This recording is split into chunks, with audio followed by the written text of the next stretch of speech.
Madame la chancelière, Monsieur le Premier ministre, chers collègues.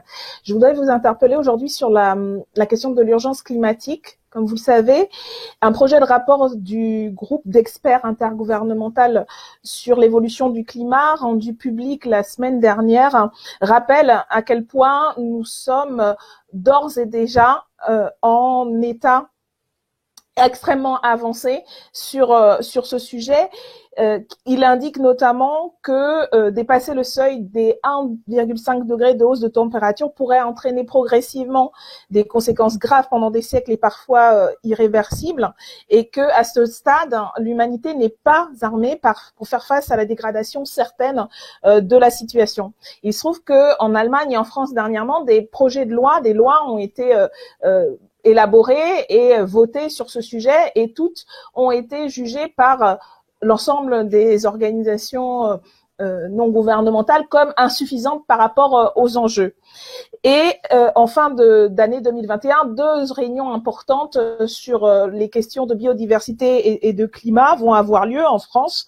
Le sommet mondial de la nature, et au Royaume-Uni la COP 26. Alors je voulais vous interpeller tous les deux pour vous demander, à l'aune de ce qu'indique le projet du GIEC, le projet de rapport du GIEC, qui demande à ce qu'il y ait une transformation radicale des processus et des comportements à tous les niveaux, notamment des institutions et des gouvernements, et une redéfinition complète en fait de nos modes de vie et de consommation.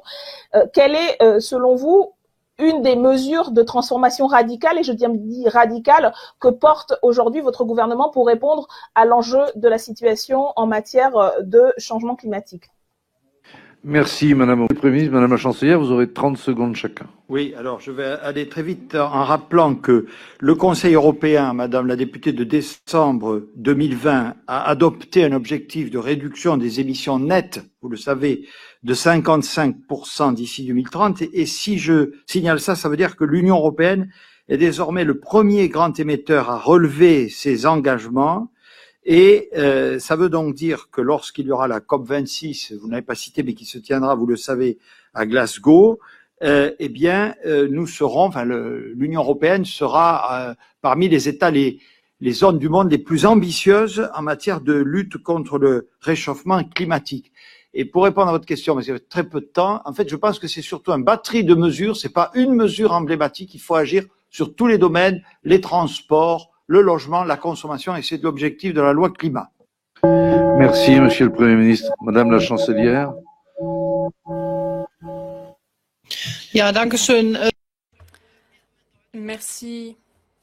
En Allemagne, l'Allemagne et la France se sont engagés fortement pour relever les objectifs climatiques en Europe afin que nous atteignions la neutralité climat d'ici à 2050. L'Allemagne a également, suite à un arrêt de la Cour constitutionnelle fédérale, dû réagir, et le gouvernement fédéral, avec le soutien du Parlement, a pu faire passer à la fin de cette législature, puisque ça remonte à vendredi, une nouvelle loi de protection de l'environnement. Et j'aimerais d'ailleurs remercier tous ceux qui ont participé et rendu de ça possible.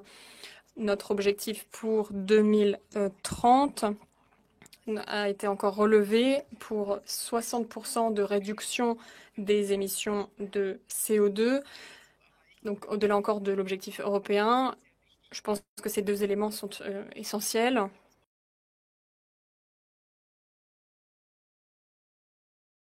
Messieurs les présidents et collègues, je continue dans la lignée de l'intervention que j'ai faite précédemment sur la question de l'urgence climatique, et d'une certaine manière cette résolution tombe au bon moment, mais il me semble qu'elle ne se pose pas sur les enjeux fondamentaux qui sont, et je le rappelle, le projet de rapport du GIEC, du groupe des experts intergouvernemental sur l'évolution des climats, qui parle de la nécessité de transformation radicale à mettre en œuvre.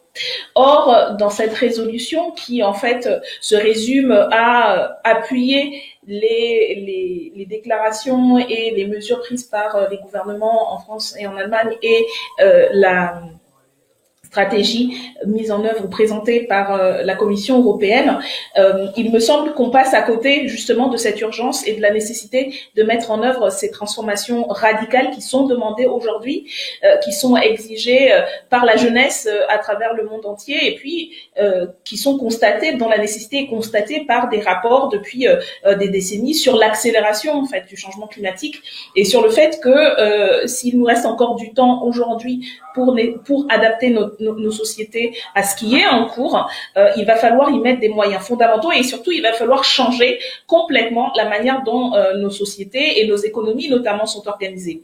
Or, et c'est ce qu'évoquait le propos également du Premier ministre Jean Castex lors du débat de ce matin, il semble que on reste en fait dans un cadre de pensée qui est celui de la nécessité de revenir au monde d'avant, au monde d'une relance économique telle qu'elle était envisagée avant, une croissance et une relance économique telle qu'elle était envisagée avant la crise de Covid-19, en ajoutant des processus d'investissement ici et là, d'une finance verte, et j'y reviendrai dans les amendements, mais sans changer fondamentalement la matrice. Or, il nous semble, à la France Insoumise, que c'est la matrice fondamentale des sociétés qui produit aujourd'hui tous les éléments d'accélération du changement climatique, et donc c'est cette matrice-là qu'il faut changer.